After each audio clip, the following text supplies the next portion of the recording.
Go inside the Crimson Tide with your hosts Rodney Orr and Gary Harris, keeping you informed on everything Alabama. Tider Insider TV, brought to you by Tuscaloosa Tourism and Sports.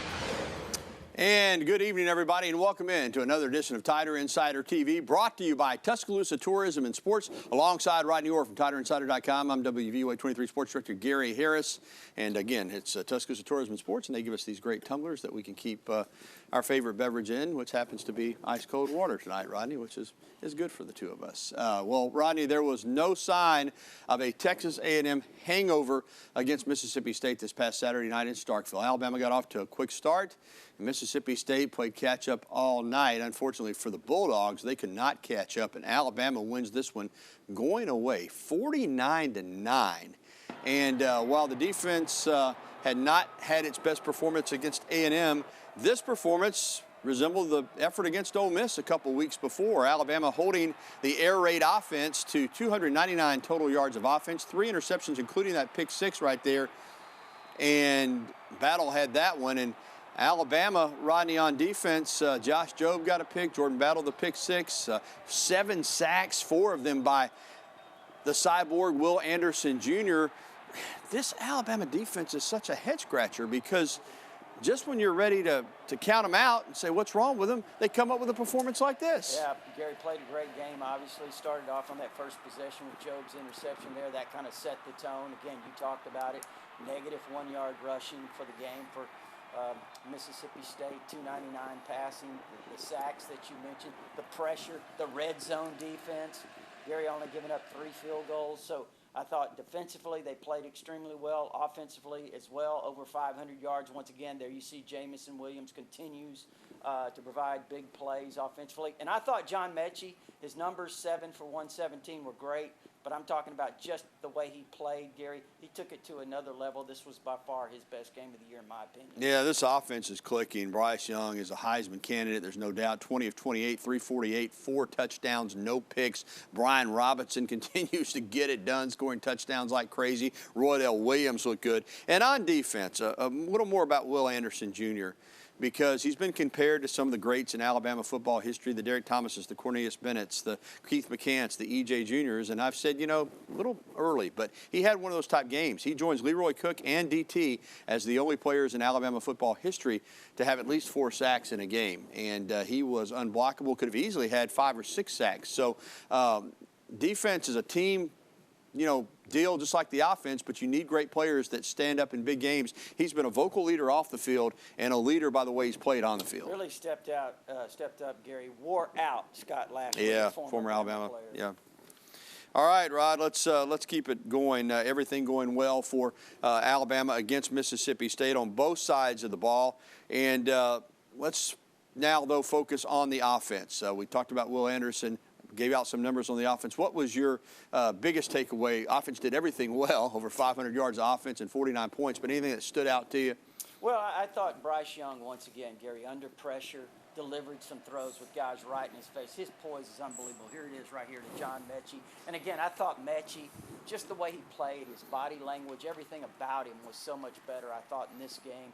Looked like the John Mechie we saw last year. We talked about Jamison Williams. But I tell you another guy that stepped up later in the game that I think could be a factor as you start to move forward. Number 11, Trayshawn Holden, is another receiver, guy that gives Alabama a big target that's got really good speed. So thought that was good. They ran the ball well. You talked about Brian Robinson, and the impact he had. Gary, not only running the football, but he had a couple of big catches. Obviously, he had the big play, the long touchdown catch and run. So I thought that was, something that was really promising. There you see Jamison Williams, continues to provide, as we said, those big plays. Yeah, all right, a lot of good, but not much bad on the field.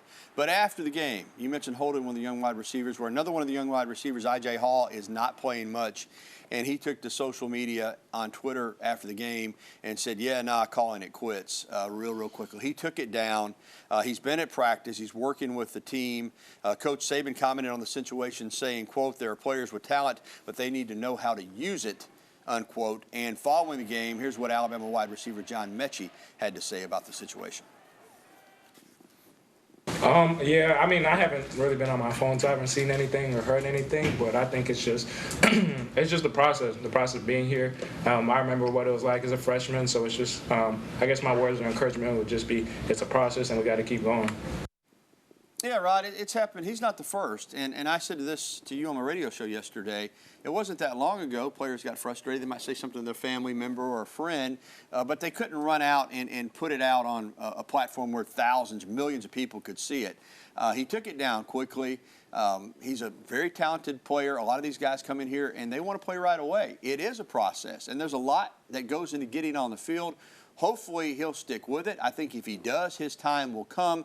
But I know a lot of people kind of flipped out over that. But that's, hey, it's an 18-year-old kid voicing some frustration. It is. It is. Certainly understandable. But I'll say this, too, and it's like Coach Saban said, you know, really what you have to do is you have to create value for yourself. And that means you have to be prepared. Ajay Hall is an extraordinarily talented young player. There's no question about that. Hasn't played as much as maybe a lot of people expected because of the performance he had in the A-Day game, all of those things. You know, Gary, but he got in the game late, and he lined up wrong. They had to get him lined up properly. That's an indication of what Nick Saban talked about. When you get your opportunity to go on the field, you've got to know what you have to do. And I think that was an indication right there. Ajay Hall, they had to get him lined up. Just not prepared. Yeah, just got to stay with it. And usually if the players that are talented enough stay with it, they'll get their opportunity. Well, now it's time for Coach Talk. After an unexpected loss at Texas A&M, Alabama needed a bounce-back win, and that's exactly what the Crimson Tide got against Mississippi State. But Coach Saban hopes they don't need something else bad to happen in the future in order to understand that you got to play at a high level every week. Well, I was really pleased and proud of the way our guys responded. You know, in this last game, I thought we played really hard in the game. Played for 60 minutes, tried to finish plays, played the next play regardless of what happened in the game. When we had bad plays, it wasn't always perfect execution, but I think we competed in the game like I'd like to see us compete. You know, the question is can this become a part of who we are, or does something bad have to happen for us to respond in the way we need to respond? It's a fair question. This team has been up and down. We'll see going forward. Well, still to come on TITV. It's not on the third Saturday of October this year. That's been the case a lot lately. But Alabama is still getting ready to suit up against the Tennessee Volunteers, the Crimson and the Orange. We'll preview the game when we come back. And Alabama football added another big commitment from that powerhouse Thompson Warriors program over in Alabaster. We'll tell you who he is and what he's going to add to the Alabama program when we come back. Plus, just a little bit from now, we will be getting to your phone calls, emails, and tweets. The phone number is always 205-348-WVOA. That's 348-9882.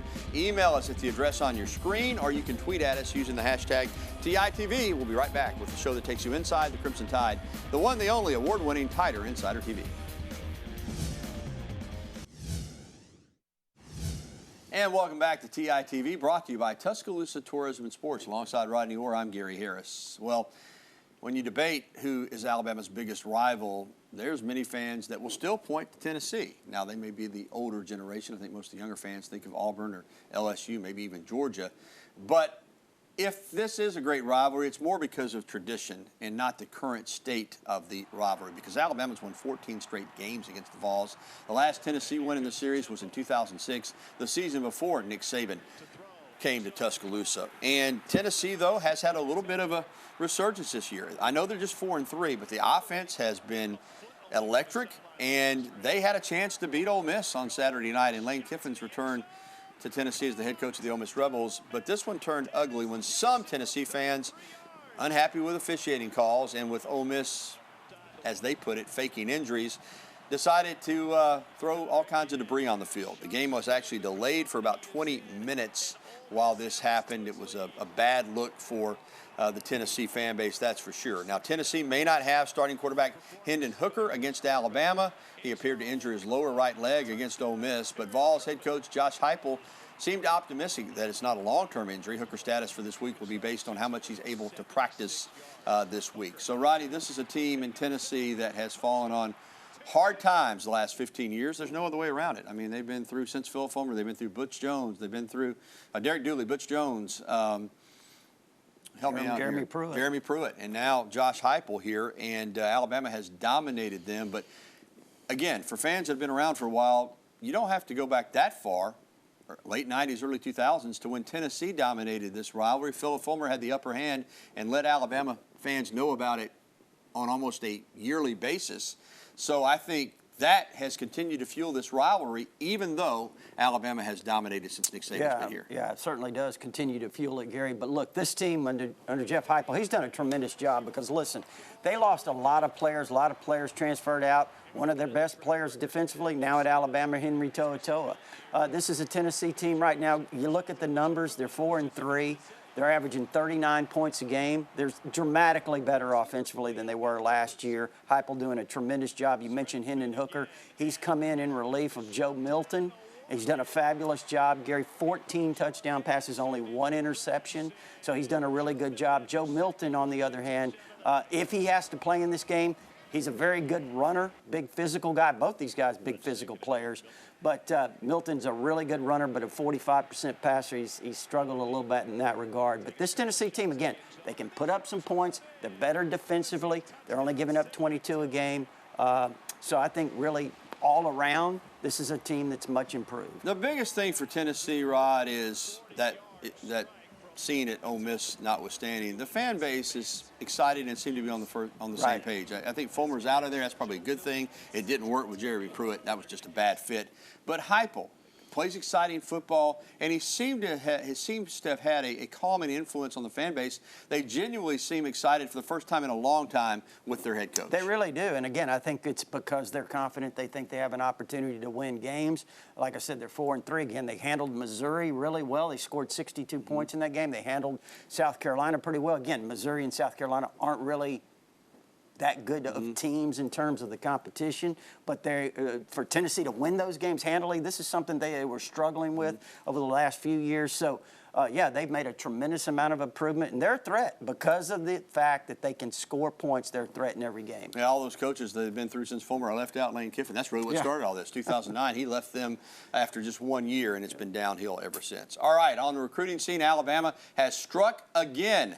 Another big-time commitment for Alabama in the form of Thompson cornerback Traquan Fagans. Fagans was originally committed to Miami, but decommitted a couple of weeks ago and quickly committed to the Crimson Tide yesterday. 6'2", 180-pound corner, is the 11th-ranked cornerback in the class of 2022, 85th-ranked player overall, 5th-ranked player in the state of Alabama. Originally played at Oxford High School, but transferred in to Thompson this year. He joins an already stacked recruiting class for 2022. Alabama now has 17 commits overall, but this is important for a couple of reasons. Number one, cornerbacks are in demand. They're hard to find, ones that can really play on this level. Secondly, this pipeline at Thompson High School is something that Alabama really wants to keep open because they got a lot of great players over there. A lot of great players, and hey, Traquan has a younger brother coming up, Gary, in 9th grade, I think it is. It's going to be really, really good. He'll be a 5-star DB as well. But, he's a rangy kid. Obviously, he's got a lot of length to him, the kind of player you look for. He's athletic, and he can play multiple positions. He could play safety. Obviously, you mentioned that he's been recruited as a corner. He's a guy that, rates very highly in that regard. So, again, plays with a great program. He's being developed extremely well there by Mark Freeman's program, and he's obviously one of the better corners in this class. Yeah, Alabama just keeps it rolling on the recruiting trail. All right, let's change gears. A great day for Alabama women's tennis on Tuesday in Tuscaloosa. The UA doubles team of Ludmila Benchkai and Anne-Marie Heiser were named ITA Southern Regionals double champions after the Crimson Tide duo won the final match against the Ole Miss doubles team in 2 sets, easily 6-3, 6-love. With the win, the duo will advance to the ITA National Fall Championships in San Diego on November the 4th through the 7th. That is some good stuff. Well, when we come back to college basketball, preseason AP Top 25 came out yesterday, and Alabama is thought pretty highly of. Stick around to find out what the Crimson Tide is ranked. And up next, we'll be welcoming your phone calls, emails, and tweets. There's the information on the screen on how you can get in touch with us. We'd love to hear from you. TITV will return right after this. Well, for the first time since 2011, Alabama men's basketball is ranked to start the season. The Crimson Tide is 14th. The only SEC team that is ranked higher is Kentucky. Not only that, but Alabama has an incredible 10 games against teams ranked in the preseason top 25 and could also potentially play number 3 Kansas in a regular season tournament in November. In addition to that, point guard Javon Quinterly was also named to the Bob Cousy Award watch list, which honors the nation's best point guard. So Alabama on the heels of that SEC regular and tournament championship a year ago and trip to the Sweet 16 in the NCAA tournament, high expectations again, Rod, going into this season, even though, like the football team, they lost a lot of talent from last year. They did, but he is recruited at all-time level. Certainly excited to see a lot of those young players. Yeah, absolutely. Going to be a fun season, that's for sure. I think every season is going to be fun with Nate Oates at the helm. All right, let's get to some phone calls and emails. Sammy is first up there in Walker County. Hey, Sammy, how are you? Hey, Gary, Rodney. Good talk with y'all guys. Guys, to me, the bio of this team is if we can have good mental preparation and, of course, good preparation for the game, we can perform at a high level. I'd still like to see that offensive line get some more push right in the middle. You know, they're getting better, but get a lot of push right in the middle. And I still say, Gary and Rodney, that Slade Bolden caught that ball. He caught that ball. Yeah, Sammy, how they overturned that, I have no idea. But I have no more faith when it goes to the replay than I do sometimes on the calls on the field. I mean, I can't figure out sometimes what they're doing. As far as what you said about preparation, I think you're right on, Sammy.